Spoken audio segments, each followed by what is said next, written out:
Hello, disgusting humans, prepare to meet your doom. We are Cult Classic Society, and we're going to talk about Invader Zim. I can't wait. Timothy, how you doing, buddy? I'm doing good, man. I'm doing good. It's a very, very, very hot summer. Well, at the time of recording, it was like 30 degrees over the weekend, so... You say hot summer, it's been like a hot week. One hot week in the entire summer. The rest of the time, it's been that's raining. Summer for us here. That's summer for us here in the UK. You know we only get a week of summer. I know we don't talk about, what was the best thing about the COVID lockdowns, but the weather was pretty good. Do you remember, I suppose you live in a flat though, don't you? But I've got a garden, so like that first summer, me and my wife were just in that garden from May through to the end of August, just enjoying it. That was the last good summer we had, I think. I was roasting in an insulating flat. Timothy, Invader Zim, what's your knowledge, your connection? Have you watched it before? What is your love for Invader Zim like? I didn't watch it frequently because I wasn't a Nickelodeon child, so because I only had 3 of you. I would watch it around my friend's house when it was on, to like catch episodes of it. So it wasn't like a big nostalgic thing for me, but I just remember I just remember Zim's voice. Oh, that screech, that shout that he does. I fucking love Zim. So, I've said this before on this podcast, I think there's a lineage of, like, sci-fi comedy that you could tell one inspired the next one. Yeah. And I think it starts with Hitchhiker's Guide to the Galaxy, goes to Red Dwarf, which we've already covered, then it goes on to Invader Zim, then Futurama, and then latterly, like, Rick and Morty. And especially Rick and Morty, you could tell the dudes behind Rick and Morty love Invader Zim. There's no way I can they see fucking that. don't. Like... I've never seen an interview, I've never heard it, but you could just tell, right? Surely they like Invader Zim for the production of Rick and Morty. Yeah, I would definitely say that. I mean, a bit more nihilistic, but... Yeah, but, like, the comedy itself is very similar. Like, and then, like, the characters who just scream, like, really inane things, that he then becomes a joke that they've screamed it, and that's a very... I think Rick and Morty do that a lot as well. Produced for Nickelodeon, played out on Nickelodeon, as you said. You weren't a Nick kid. Nick.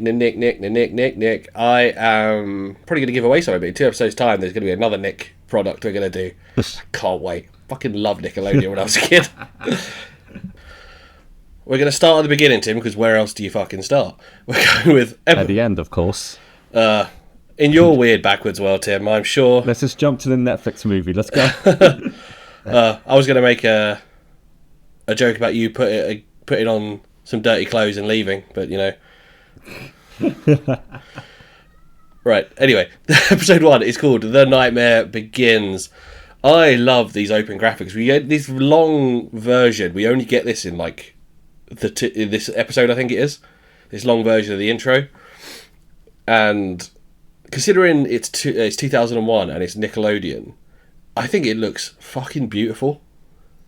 Yeah, because it's cel-shaded animation, so that just always holds up. Yeah, it's so nice. It's part of the reason, we'll get onto it at the end, but it is part of the reason it got cancelled, is that it looks too good, and I'll explain that at the end. We see the Urkins, which are Zim's race, are having...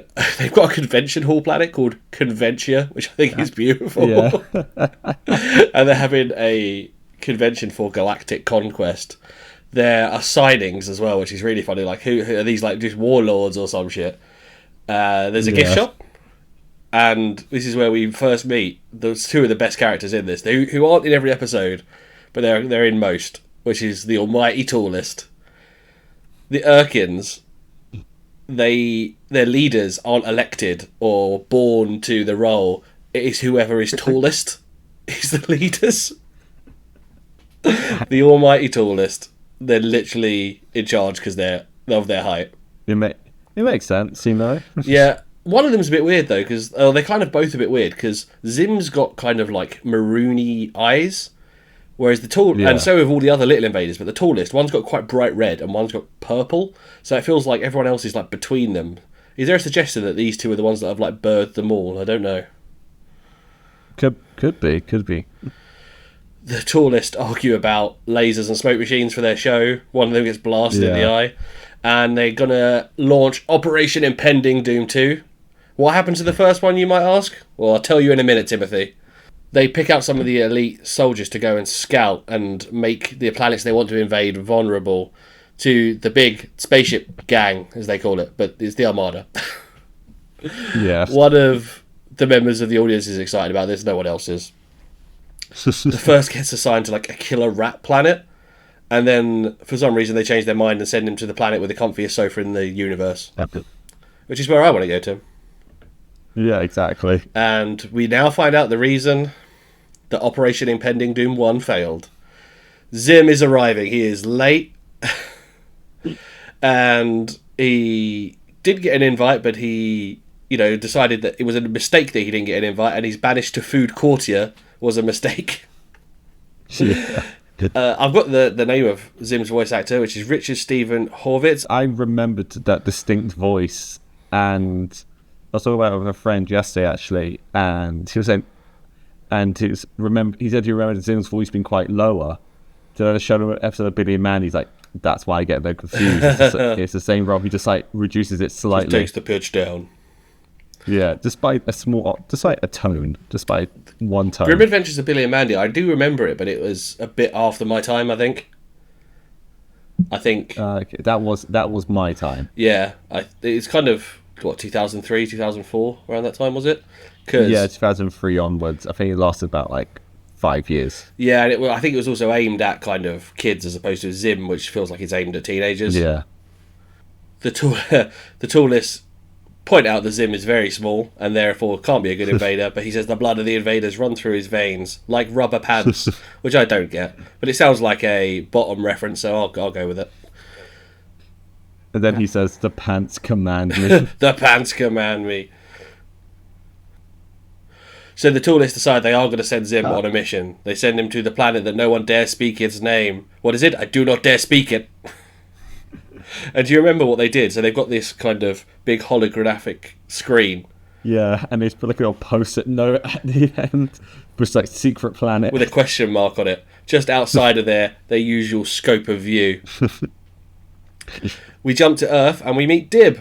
Dib is a super nerd who hunts for supernatural things. He likes Bigfoot and the Chupacabras and aliens, obviously. And he has an enormous head. He does have an enormous head. He's essentially a 10-year-old Tom DeLonge. And he is listening from Earth to the Urkins with his radar. And they never say the term Earth. So I don't know how he knows this, but he's like, they're coming! And Dib's dad is like a world-famous scientist called Professor Membrane. He's like, who's coming, son? And he says, I don't know. Which is very Homer. Yes. Dib is voiced by Andy Berman. Again, I don't think he's done loads. Yeah, I can't really place him on anything. And this is where we meet my favourite character.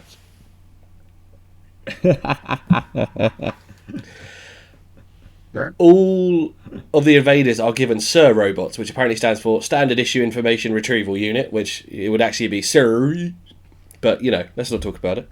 The SIRs are all like awesome and they obey, and they've got red eyes and they're like, yes sir, and then they put together one from the trash for Zim, like of odd robot parts, including like nuts and bolts just like dropped in his head. Yeah. Zim's like, finally a robot slave of my own. And the tallest say, we've got a top secret one for you, Zim. And when he turn him on, his eyes glow red, and then they go green. And he says his name's Gurr. And when Zim asks what the G stands for, what does he say to him?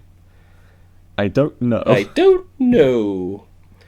Gurr is voiced by Nikki Simmons or Simons. Probably Simons, because I think it's one M. Zim and Gurr are going to rain doom down upon their enemies. So they get in their ship, and Gurr decides to sing a song. What song does Gurr decide to sing, Tim? The Doom song, of course. The Doom song. Can you recite the Doom song? It lasts 6 months, so I'll just sit back. Doom, doom, doom, doom, doom, doom, doom. Doom, doom, doom, doom. And then we flash doom, forward doom. 6 months. Doom, doom, doom, doom. There you go. Doomy doomy doom, doom doom doom. The end. And you just see Zim just like basically comatose. What I love about it is they're in the ship and Zim's like, we're going to bring doom to our enemies. And Go goes, I'm going to sing the doom song. And it's just like, just okay. Just out of nowhere. Love it. As they arrive, Gur finishes his lovely song. And what I love about Gur is on the odd occasion, he works.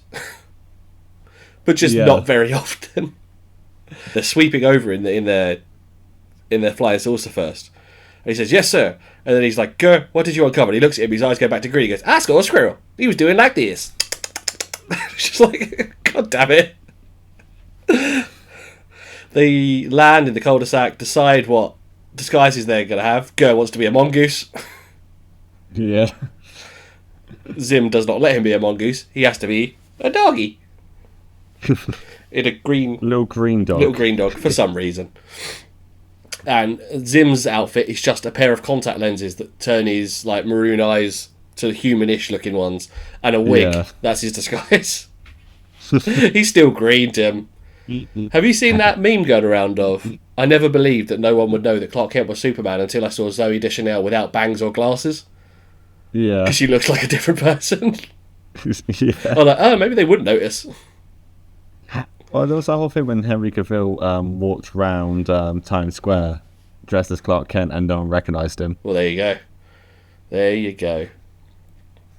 Zim has a device where he can like draw something and it comes to life. So he draws a house, and all these massive cables just drain power from the neighbours, like fly into the walls, including into like someone's head.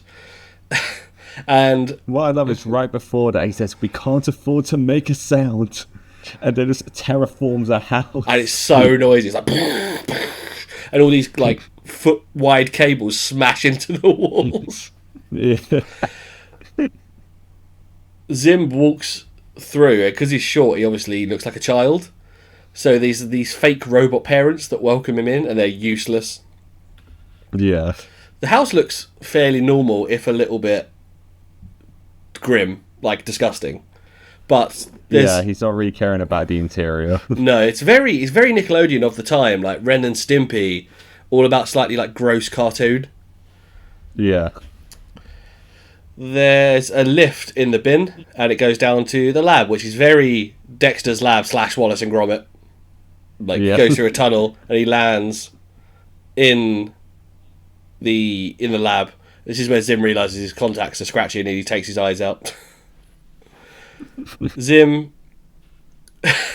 enrolls in school, where he says, I am a perfectly normal human worm baby. And the only one who notices is Dib. It's just like they're poisoning him. What's really amazing is every other character being so oblivious is really funny. Yeah. Again, it's very Nickelodeon and of the time to do that kind of... No one else has noticed this. Zim asks the teacher about the planet's defences. He's straight in with his questions. Yeah. She ignores him, but Dib obviously doesn't.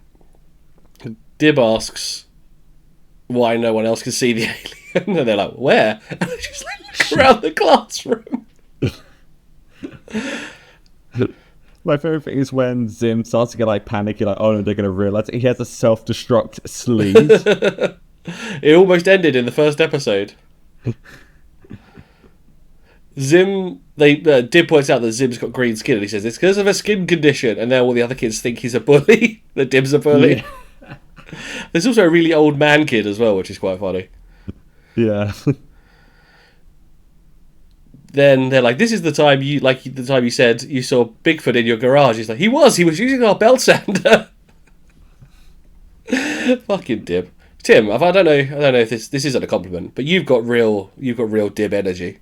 It's mostly your hair, I think, but I like you're Mister. You like a long coat and a big hair, you know. Thank God you didn't say big head. Then no. Then the podcast would have been cancelled. It'd have been that easy. Oh damn.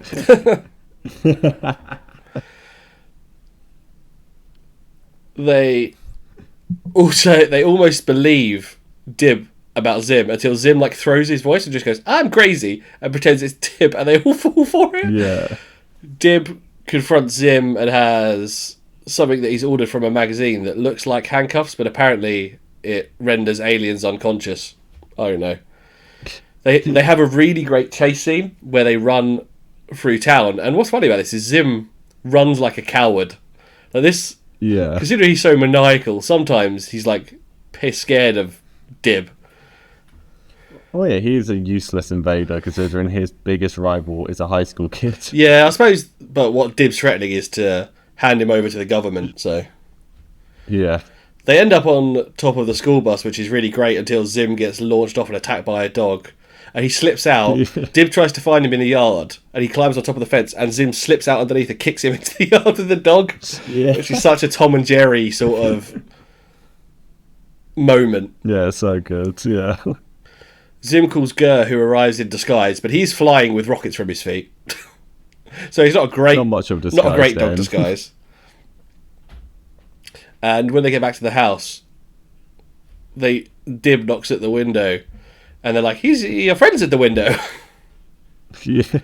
My favourite thing is that's when you see the front door for the house. It's a toilet door. Yes, it's just it's a men's, isn't it? It's got like the male symbol, the man symbol on the door. Yeah, it's the first time it's probably the first time you get a good shot of that. In the front garden, there's these gnomes that Zim's got, and they're actually just like little laser cannons. They're the defences. So Dib holds up the handcuffs to the window, and one of the gnomes just fries them with its lasers. Yeah, like immediately. Zim transmits back to the tallest, who did not expect him to still be alive. Yeah, they look really good. So like, oh, he made it to a planet? What did you think of the first episode of Invader Zim? Is this the first time you've watched this episode? Yeah. I couldn't really remember what episode I did watch to begin with, so it was basically going in blind, and yeah, I absolutely just like loved it. I was like immediately just going, okay, watching the next episode. I was like, just see how chaotic this gets. I threw this out. It's been on my list for a while. But what I hadn't done is gone and rewatched to check if it's still held up, because I don't think I've watched this in probably 10 years. Don't get me wrong. Really? Don't get me wrong. Before that, I had watched it a lot, but I haven't done a Yeah. rewatch in probably 10 years. And I was so glad that it's still fucking funny. Oh, it's hilarious. We're I think all the characters are great. The animation, as we said, amazing. It's so It's just a laugh a second, really. yeah, it hits the marker every time. And for us nerds, it's also alien-y and sci-fi, which is very funny. It's just a useless Yeah. alien. Exactly. We're going to jump on to our second episode. We're going to talk about Nano Zim, which is still part of the early run. This one's Yeah. only one of the 10-minute ones, though. So that first one is a 20-minute full episode. Most of the others, apart from maybe 4 or 5 across this entire run, are 10-minute episodes that are where you get 2 in one time slot. So when these would go out on Nick, you'd have 2 back-to-back 10-minute ones. It's kind of like how they do with like Fairy Odd Parent, SpongeBob, like all of that. What I think it is, actually, when you look at it, it's... So Simpsons always has an A and a B plot, and sometimes a C plot. It's just an A plot episode. That's all they do. So instead of doing like, you know, kind of side plots, because you could have Gur go and do something else. You could have the tallest doing something else away from Zim, or Dib and Zim, but they don't bother. There's one coherent story, 10 minutes. Yeah. And instead of, A and B plot, just one A plot, and we go through. And the first scene of this is the scene that's on here. Gur comes home and he's got a Slurpee, but it's too thick, and he has a bit of trouble with it. Zim gets an intruder alarm, and it turns out Gur has left the door wide open. Yeah. But he got chocolate bubblegum, so, who's the winner? You can't blame him. Dib is like ninjaing across the ceiling, and Zim needs to check the laser weasels, which I don't think we actually see. No. He just has them somewhere. Dib snaps Zim, as in with a camera. Yeah. Doesn't break his neck.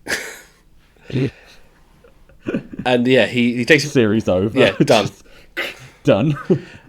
Apparently he got through all the house defences. Zim decides, because Dib got away with this shot, that he doesn't go to school, and Dib is very proud of himself. Did you notice how school is spelt on the building? SKOOL. Yeah. No wonder everyone there is dumb. Yeah. Dib writes to his favourite TV shows. Do you remember what his favourite TV show is? Mysterious Mysteries of Strange Mystery. I would watch that. It's a nod to a show called Unsolved Mysteries, which is a US show about paranormal. Same idea. They kind of do it. I've watched a couple of episodes of those. I'm sure you have. I imagine you're into your big feet and your aliens. Oh no, just because the way the dramatic interpretations of everything that happened. Oh, it's so That's why I watch it, because they're so stupid. Oh, I might have to actually watch a couple. Dib is sat with his Aggie sister, Gaz. But all of a sudden, while he's sat there and she's playing a little computer game, he loses control of his arms. Yeah. And Zim appears on his TV. And it turns out that Zim is inside Dib's body in a microscopic submersible controlling Dib's arms. And he says it's through something like, what is it called? Like, I've got your arm nerve. And he's like, there's no such thing as... This thing is an arm nerve. An arm control nerve or something, he says. And you look inside and he's just got like this tendon between two pincers and he's controlling the arm. So he's inside Dib, flying his little submarine, or... He's his ship, isn't he? It's like a small version of his ship. Yeah. And we get a flashback to Zim hiding himself in his microscopic submersible in some peas, and then Dib eats them. Zim, with his arm control, makes Dib crush the tape that he was going to send in to Mysterious Mysteries. Dib says, I've got another one and I'm the only one who knows where. Like, you think I'm dumb? But Zim's like, I'll just go delete that from your brain. That's not how that works. And there's a really great line here. So as Zim starts to fly towards the brain in Dib's body, he goes, and as an added bonus, I might as well make your entire brain not smart no more. Yeah. Dib... That reminds me of like a later joke in Rick and Morty where they go, the qualities of writing won't matter anymore because today I'm going to do the thing I wanted to do with the spear. What? It's a nice little meta joke. I don't know what you're talking about. You didn't watch season 5 of Rick and Morty? You know what, I have. I don't know if it's because I think Zim's better, but I like Rick and Morty, but I don't love it. That's fair. So I've only watched it all through once. You feel like a rewatcher type with Rick and Morty. So, just on occasion, like it's a nice easy watch show of 10 episodes per season. True. Dib asks his dad, Professor Membrane, who I love Professor Membrane. He's just like dramatic all the time.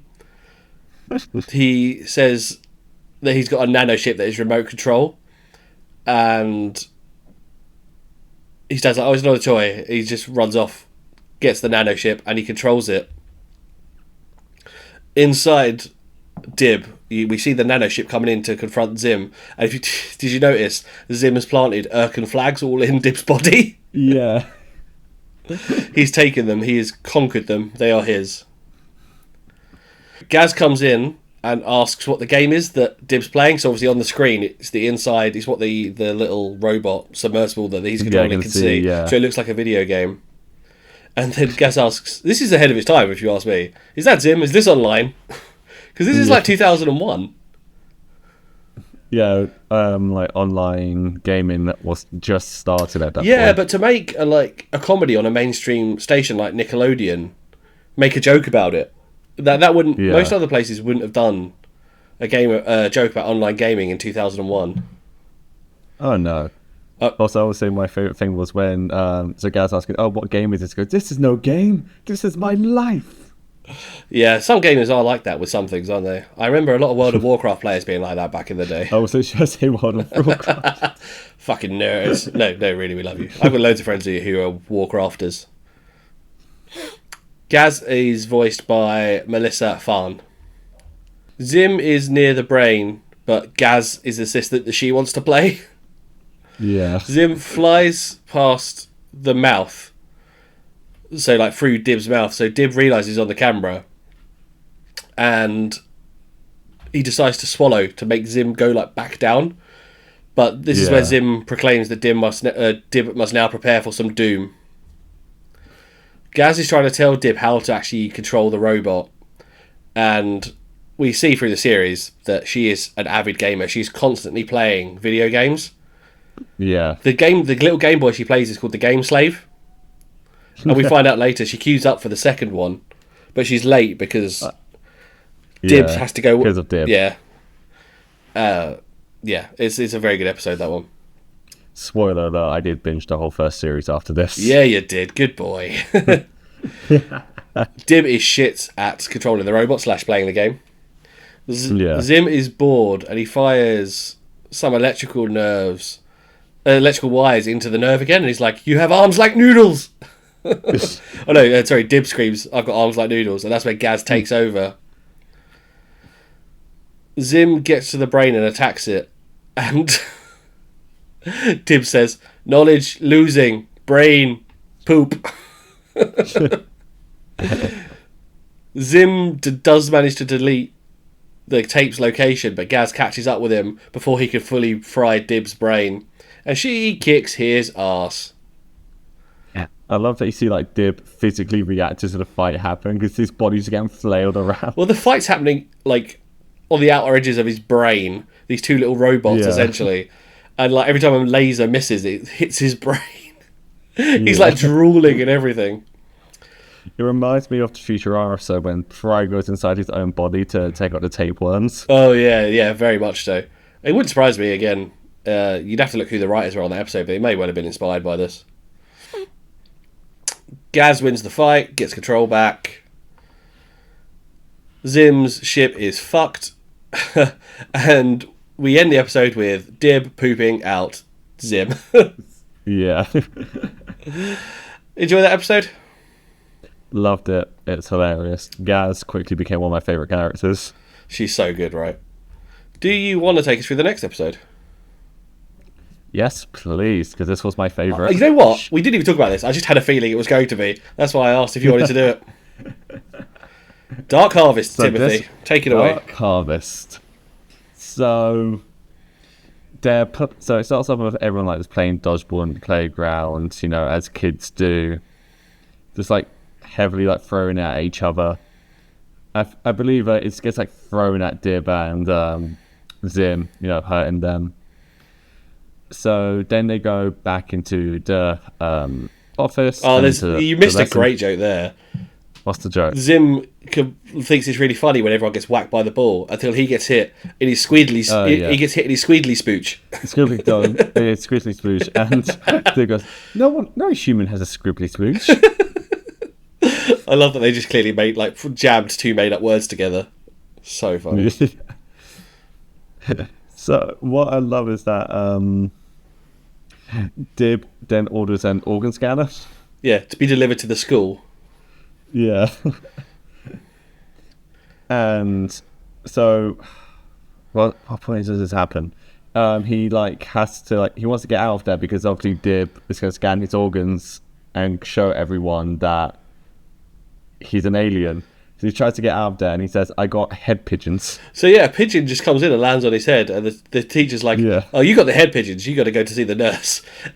Which is funny because she's explaining to the rest of the class how Ring a Rosie, the nursery rhyme, is about the bubonic plague. Yeah. Which is true, actually. Yeah, actually it is. It is indeed. So she gives him a hall pass, and it's a neck ball. Oh, it's so sore, isn't it? Like, it's Battle Royale.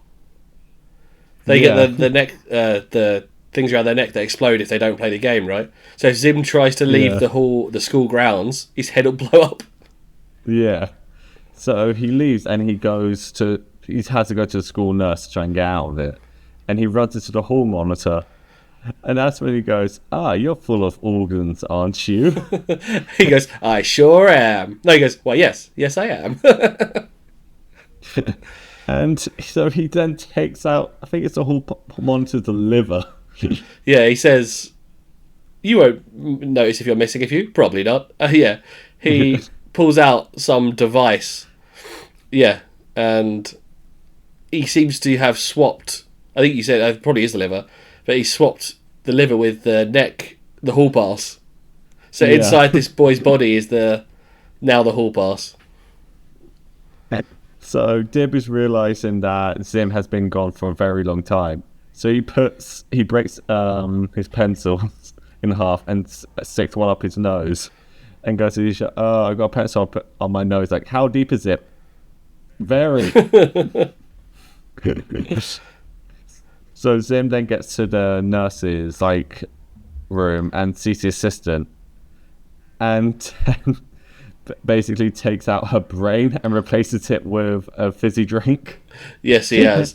And all this while, Dib is dragging the second hall pass, which is a radiator with hall pass written on it. Like an old school one as well. They're made of raw iron. They're so heavy. So then when the assistant picks up the phone, she speaks and just foam just comes out of her mouth. She got no brain no more. So as Dib is walking through the corridor, he can hear the bird in the vent, which is an indication that Zim is near. Which, do you recognise the film they started to parody here? That's Alien, right? It is Alien, yeah. Yeah. So Zim's in the air ducts, but he's obviously, instead of the scurrying noise of the alien and the alien noises, he's just got a pigeon noise because he's got pigeon head. Yeah. So he runs into the cafeteria, and that's when he sees that Zim has taken almost everyone's organs, including Gaz, who has her game slave in her stomach, and she's still playing. And he just sees Zim on one of the cafeteria benches, and he's just gotten fat to the point he throws up one of the large intestines. What I love is sorry, go on. My favourite is Dib goes, "Do you think you can fool a trained medical professional?" He goes, "Yes." I love that when he does the scan of the room with his scanner, you see that there's a cat inside someone. Yeah. And he says, all these kids look really ill. It's not even rice and ketchup day. So what the fuck is rice and ketchup day? Fucking hell. It's like Springfield Elementary. So he notices that he hasn't got the lungs yet, so he plans to try and keep the bully safe. What's the bully called? I've written his name down. His name's Talk Stacky. Yeah. He's like, come with me. He's like, but I gotta go lift things. Can I come with you then? Yeah. So they go down, and that's what. So he's just walking down the corridor, and Dib is so distracted, he's doing a monologue that Talk Stacky gets his lungs replaced by the weight that he was lifting.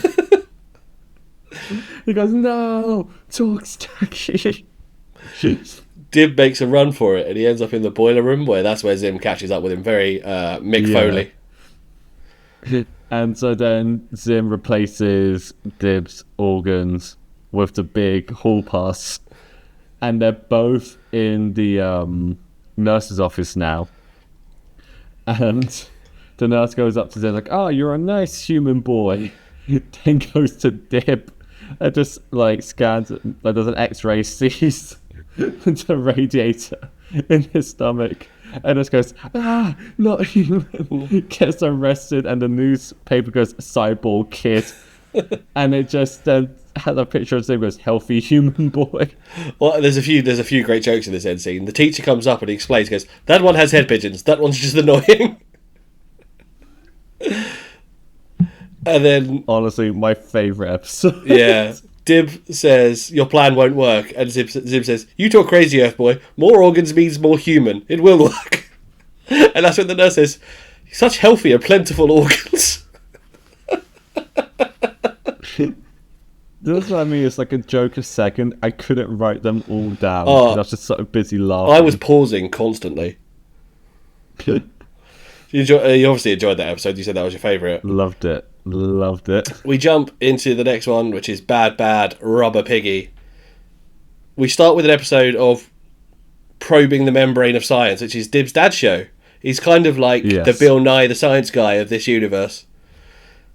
A kid asks about altering time so that a cereal that is rubbish, it's like essentially a solid block of bran, Breakfast chunks. yeah, can't be invented. And he says theoretically, you could do a space-time device that replaces something in the past with something else. And he says he's got like a screen that can show the alternate reality. He says possibly you can send a squid, and then it just turns into like this chunk cereal. The shit turns into like squid cereal. Yeah. And a giant fish bear in a giant fish in a bear suit ends up like Godzilla in Tokyo for some reason at the end of that timeline, which makes no fucking sense. I don't know. Yeah, because it makes no sense, because then they're sort of aware of the changes being made. Yeah, it's so bizarre. Well, it's not. Isn't. I think the idea of the screen is that it's like the theoretical possibility as opposed to them actually using the machine. He says anyone who builds a space-time object transfer device is a moron. And then we cut to Zim, and he's like, "I just built a space-time object transfer device." Gur is playing with a toy rubber piggy. The only thing about Dark Harvest that's missing is there's no Gur. Yeah. Zim looks at Dib's past on a screen, and he's looking for the moment he becomes obsessed with aliens so he can change it. And we saw as a kid that Dib is playing with a toy alien. Zim has got this massive robot, and as he goes to show Gur goes, "What is it?" And then as he goes to explain, he just cuts it off and goes, "What is it?" again, and he keeps doing it. He won't let Zim finish. He just keeps saying, "What is it?" And what I love is Gur breaks down the paradox of like what would happen if because he's like, yeah, but if you send this thing into the past to destroy Dib, then there won't be a Dib for you to send this finger back into the past to destroy Dib, and just makes his head explode. Yeah, robots in a logic loop is what happens, isn't it? It's standard like sci-fi fodder that a robot who gets caught in a logic loop, their head explodes. Except for Robot Santa, because he had a paradox destroying chip in his brain. You know what that paradox is called as well? This particular type of paradox? Is it a temporal No, paradox? that's the grandfather paradox. So if you were to go back in time and kill your own grandfather, he would die, but then he couldn't be there for you to be born, so then you couldn't go back in time and kill him, so he'd be alive again. There's also like the bootstrap paradox. I can't get into this. This is as someone who loves time travel in sci-fi. It's too many. I mean, the bootstrap paradox. The bootstrap paradox is simple. Go on then, explain. So let's say you're a big fan of Blink 182, right? I am. Let's say you traveled back to 2001. Yes. And they didn't make First Date, but you, as a fan, you write it, you write the lyrics, you compose it, and you give it to them to make. Yeah. So you're the one who created it. So it's your own work. So then they can make it, so then you could listen to it again in the future. It's cyclica as. But then it's the question is, who really made it? What came first? But also, who made it? Also, what came first? Did the song come first? Or did you come first in the sense of you coming up with the idea? Yeah, the grandfather paradox is like a broken loop that restarts itself, and that's just a loop that goes round and round and round. Yes. But there's a whole Doctor Who episode about the bootstrap paradox. Yes, and the butterfly effect and all those other ones. Yeah. The robot gets... he goes to send the robot into the time window to go destroy young Dib, but it doesn't work because apparently it's not compatible. Yeah. So Zim gets annoyed and grabs Gur's little rubber piggy toy and throws it into the portal, and it gets accepted. And little Dib is riding a tricycle, and it turns into a piggy, and he crashes face first into a tree. And now it's just horribly disfigured. So we cut back to present, and kind of 10-year-old Dib, however old he's meant to be now, is missing teeth and has acne and a claw hand, and now pigs scare him. This is where you get another Gur screaming odd thing where he's like, why my piggy, I loved it, you. The giant bearfish thing comes true. Yeah. We get a clip of Dib trying to go to space as a kid, but now he's obviously got the claw and stuff. Gur makes another pig and sadly hands it over to... He's like crying as he hands it over to Zim. Yeah. Zim changes the flight helmet that Dib is wearing into a pig. Yeah. Dib is planning on breaking into Zim's back in the present. And then he changes to having like tubes in his neck and a big like air pump on his back. Just like basically a breathing machine. Yeah. And no one else but him notices that anything's different. He's like, you've always had that. Do you remember the piggy? Yeah. And then Zim demands more piggies from Gur. So Gur just opens his head and like a million fly out. There's that shoot out, yeah. Gur, he's made hundreds of them and he's still crying over the one. The one, and Gur, he gives him one back. We see Dib as a kid chasing a Sasquatch up a tree, I think it is, if I remember rightly. And another... no, climbing frame. Climbing frame, that's it, sorry. And another piggy appears out of nowhere and makes him fall, and he obviously gets more fucked up. Yeah. President Dib walks past Zim's house, and he sees Gur holding a piggy, and he's like, oh my god! Yeah. Dib bangs on Zim's door, demanding to know about the piggies, and Zim is very pleased with himself. Yeah. Zim sends hundreds of piggies back in time. He like sends a piggy to replace a defibrillator, and Dib dies, which is super dark.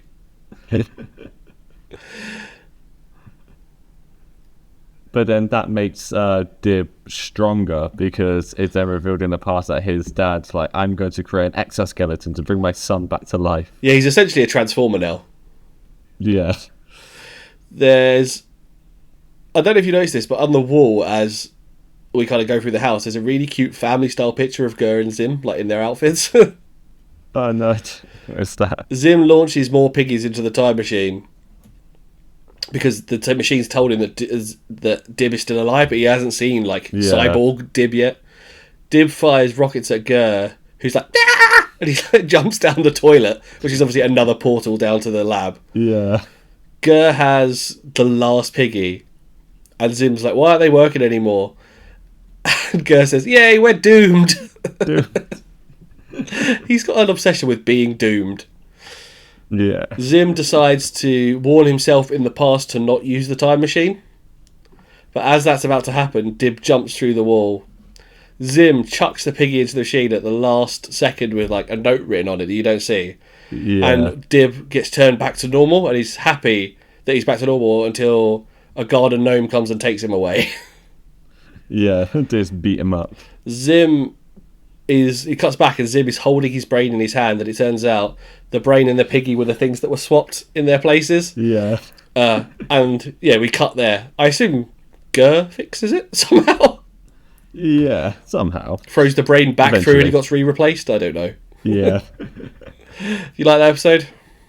Oh, it's great. I love like time travel based stuff, so Good. yeah, had to love it. And the last episode is a parody episode. Dib's Wonderful Life of Doom, which is obviously a parody of It's a Beautiful Life, the Christmas film we all know and maybe like. I'm not a huge fan of it, to be honest. I'm not a fan It's a of bit it. miserable. Yeah. The kids at school are served government supply gruel. Which is again, this is so Simpsons, isn't it? I wonder if Johan Vasquez, who created the show, did I say that at the top? Created by Johan Vasquez. Yeah, you did. Is a fan of The Simpsons, because there's definitely some Simpsons-esque material in here. Oh, most likely. The gruel gets into one of the kids' eyes and he goes fucking insane. Yeah. Zim attempts to eat his gruel, but with like goggles and gloves, and he hates it. And Dib freaks out when he realizes no one notices that Zim's an alien. He's like, look at him, and Gaz just doesn't care. Dib launches a muffin at Zim, and he freaks out about it. Like, who threw this at me? He gives like a full-on crazy speech. Yeah. About being hit in his normal boy head. Yeah. And he gives that full-on like alien screaming speech that he does, and goes crazy. We cut to Dib asleep in bed, and some ghostly apparition appears. And they look like an alien until for some reason they turn into like a ghostly pair of shoes. They're like, well, you've taken on forms that you can comprehend, like, but I saw you as aliens. It doesn't matter. They say, Dib, whatever your last name is. And he goes, that's right. Yeah. We know, it says, and we find out in other episodes, his last name is like his dad, is Membrane. Yeah. They give Dib a gift, and it's the power to defeat Zim, as they're the ones who are at war with the Urkins, Zim's race. Dib makes toast, and as it launches into the air, he like flings butter at it like a ninja, then pours juice with like telekinesis. It's like, oh, so these powers, they're the ones that are going to help him defeat Zim. Yeah. His dad says it was all hallucination, but Dib's DNA has changed. Yeah. Dib then goes to fuck up Zim. He starts by doing some spying, then he realises, wait, what am I doing? He then realises he's talking out loud all the time. Yeah. He takes out the security gnomes, knocks on the door, and discusses things with Zim, which is really like, looks like he's going to kill him. He's like, no, let's talk. Yeah, for hours. It's like, and that's why you should turn yourself in. You know what? I agree. Then he goes to self-destruct. Finally. Yeah, Gur screams, finally. I loved back when we used to actually have sound on our phones for like text alerts or whatever. The Gur screaming finally and exploding was my text tone. The police take Zim, and this is I didn't remember this completely. I was like, oh, this isn't real here. Something's off here now. And I was like, okay, yeah. I think I remember where this goes. Dib goes on TV, and they congratulate him for revealing the existence of aliens. Dib reveals ghosts are real. The public love him even more. We go to kind of teenage Dib now. He's about 16 or so. Proves that monsters in a lake exist. Is it supposed to be the Loch Ness Monster? I don't know. There's other monsters. That's what I thought it was, yeah. We see adult Dib come and see Zim. It's been 20 years. Zim says the Urkin Armada is coming to Earth. Dib opens an institute. He says, I'm proud to introduce the Dib Institute of Paranormal Studies / School of Paranormal Tolerance, Museum and Snack Bar. Dib can now shoot lasers, which we didn't see until this point, and he takes down UFOs, and then he creates the snack bar. Yeah. We see old man Dib planning a defense for Earth against an alien attack. Dib leads the defense himself, and he's like flying. I love it. It's like, we need to take out the snack bar. That's how we defeat them. Yeah, their snack storage. If we destroy their snack storage, the war's over. And because it's the tallest, they're like, yes. They're like, no, not the snacks. We're defeated. The Urkins arrive and invade, and we get like an epic space battle between. And again, because the animation's so good, we get this kind of like Dib with his laser powers flying around, blasting Urkin ships out of the sky. Super Dib attacks the lead ship head on, and he takes out their snacks as it is their weak spot, so they retreat. Yeah. The snacks and the ship go crashing down to Earth. Everyone cheers Dib, and he gets a medal, and he gets called the greatest person that ever lived award. Yeah. We get a really old Dib being interviewed on TV. They thank him for saving the human race. And then the person interviewing Dib has one last question. What is that question, Tim? Did you throw the muffin at Zim's head?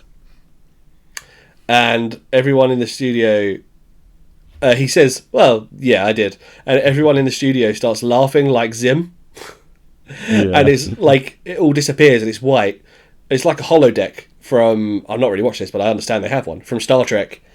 Yeah. And then also the latest series of Doctor Who. Oh, yes, yeah. Forgot about that. A giant gun appears in Dib's face, like a huge cannon-sized thing, like as big as a house, like inches from his face, and he shoots a muffin at like low speed into his face. And Zim's like, revenge! Revenge. So, well, I don't need to ask if you enjoyed it. I could tell you enjoyed it. The fact that you went on and watched the rest of the first series, which is, to be honest, the majority of the run, because they only did half of Series 2 before it got cancelled. Yeah. So, fantastic. Did you have any other favourite episodes, apart from Dark Harvest, that we didn't watch? Game Slave 2. The one where Gaz goes to get her thing, and then that fucking Game Slave, that weird kid. It's a very Gaz-heavy episode. She gets late to the queue because Dib wants to watch Mysterious Mysteries, and they run out just before, but there's a kid behind her. They're like the last two in the line, and they say, the guy at the game store says, we've only got one left, but it's reserved. And he's like, oh yeah, that's me, and just pushes Gaz out of the way, and so then Gaz goes on basically revenge tour. And it isn't his, torment this kid. Because she's already told him the name. He already told her the name, sorry, so he's lied to get the game slave. So Gaz is fully within her rights to chase him. and she like haunts him like a fucking horror movie. Yeah, it's honestly great. It is very good. Any other moments overall from the series? I was a big. I just love Zim and Dib's like dynamic, because there are some episodes where they have to like work together. Yeah. And it's like out of reluctance, and it's just hilarious. It is so good. It was cancelled after 1.5 series, which is weird. But there's 2 reasons that that Johan Vasquez cites for it being cancelled, which is slightly low ratings, not silly low, but a high budget as well. So the animation, Yeah, I could imagine the budget was really like high for an animation. yeah, the animation's so beautiful and so intricate, and it was expensive to make, which would have been fine if it was a high-rated show, or if it was a low-budget animation, it would have been fine on what it was on, but it just wasn't enough for Nick to be happy about it. Yeah. So that was it. Invader Zim died for 20 odd years. Or no, not 20 odd years, that's now. But about 17 years. And in 2019, or 15 years, in 2019, there was a movie released. And it was released on Netflix, but it wasn't made by Netflix. It was originally produced for Nickelodeon. And then they sold the broadcast rights to Netflix. Now, unusual, as I'm the host who asked you to watch this, I did some extra credit, because I had not watched this movie yet. I still haven't seen it. Is it good? It's pretty good. There's one bugbear I have with it is Zim is even stupider than before.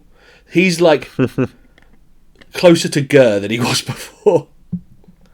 So it's set it's set sometime later, and they say like it's been a while and Zim's left the planet, but they haven't aged at all. None of them. Like Gaz is animated slightly differently. Like her eyes are open more. She normally like just scowling at everyone, but she's got wide eyes more. Professor Membrane's a bit fatter, but he's like just chonkier. It opens with Dib never leaves his room because he's constantly watching Zim's abandoned house to see if he comes back, and he gets fat. And it turns out Zim was there the whole time. He was hiding in the toilet, waiting for his moment to strike. This is the episode where, in the movie, Zim finally realises the tallest aren't coming back for him, and that he was sent away. And that he was trying to chart the position of their ship to see when they're coming to see his work, and it turns out they're nowhere near, and they weren't going to come. So he comes up with a plan to teleport, Dalek style, teleport the entire planet into the path of the Erkin fleet, and he manages it. Wow. But then the Membrane family, all 3 of them, save the day and send the Earth back. And when Earth appears in front of the tallest ship, the only thing they're concerned about is that they're going to have to see Zim again. They're like, oh no. I knew, to be honest, I knew you would. I did know you liked Rick and Morty, and I just knew you'd love Zim, and obviously like Red Wolf and things like that. I fucking love Invader Zim. I recommend. It's quite hard to find. I've got DVDs from years ago. I think I might have even got them from like on eBay from the States. My versions, fucking, they're old. Oh wow! I've had them for years and years and years. But it's worth tracking down Invader Zim, and absolutely, yeah. It's so good. And then I wouldn't recommend watching the movie till you've watched the series and a half of episodes. Yeah, you need to watch like them, like to understand the dynamics and everything. It won't take you, it comes full circle. It won't take you long to get through them either. There's lots of it. I was going to ask you actually, did you, when you said you watched the whole first series, did you watch the 5 episodes that I'd laid out and then watch the rest, or did you just watch in order and then make notes on the episodes? Watched 5 episodes. You gave me, then went back. Okay. Because it's like The Simpsons. In the main, it's not linear. It kind of just resets at the end of every episode. Yeah, just outside of the first episode. Yeah, it's not linear. Kind of like The Simpsons, because that's when they get Santa's little helper. yeah, exactly. Yeah. Which I think, it was meant to be the 7th episode. So. Yeah, it's weird. It's why you don't see him for like the half of the series, but there you go. Cool. So, I enjoyed that, Tim. What are we going to do in a couple of weeks' time? Oh, I've been excited for this one. Are you familiar? No. With the Talking Heads? The band, the Talking Heads? Yes, of course I am. Yes. I worked in a record store for several years. Are you familiar with what is considered the greatest concert movie of all time. I've not watched it. I think I know what you mean, though. I can't remember what it's called, but we definitely sold it where I worked. Well, we are going to do what we usually do with an artist. Well, that you do with an artist. We are going to listen to an album, and then we're going to watch a concert movie. Okay. So we are going to listen to Talking Heads. I think this was their third album, Speaking in Tongues. Okay. And then we are going to watch the tour that preceded it, called Stop Making Sense. I never made any sense, Tim. Don't you dare accuse me of that. Which has been widely considered the greatest concert movie of all time. And it had a 4K re-release. We'll see about that. Year. We watched Real Big Fish live. Don't come at me with that. We watched Blink-182 at Coachella.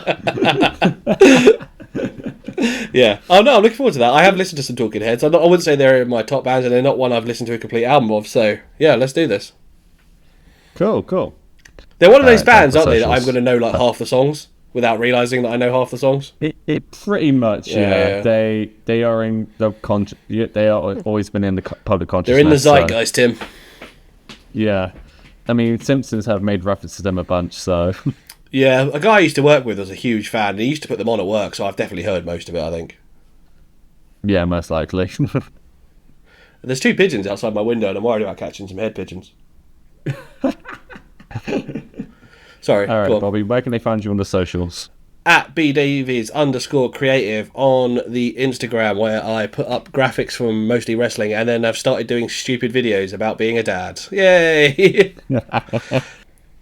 And you can find me on all the socials at the Tim Martini. I'm in the middle of promoting my new song Splinter, which comes out.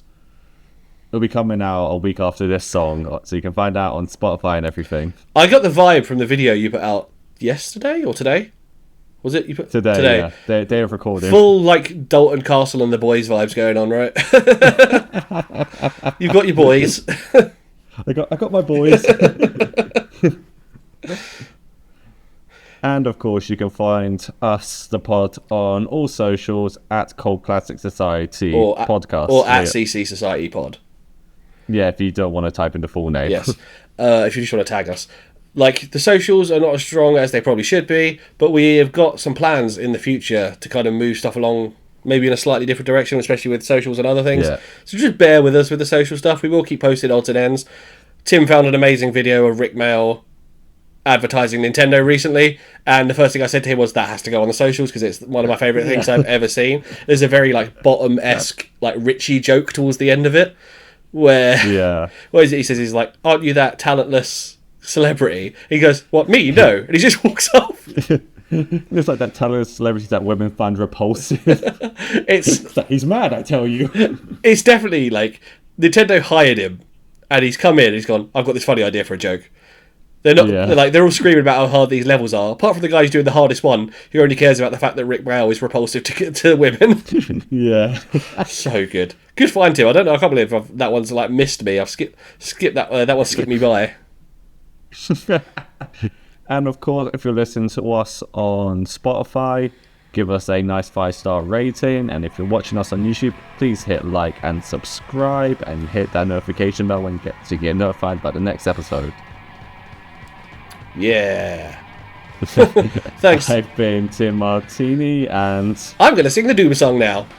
Doomy doom doom doom doom doom doom doom doom doomy doomy doom 6 months. doom doom doom doom doomy doomy doom doom doom doom doom.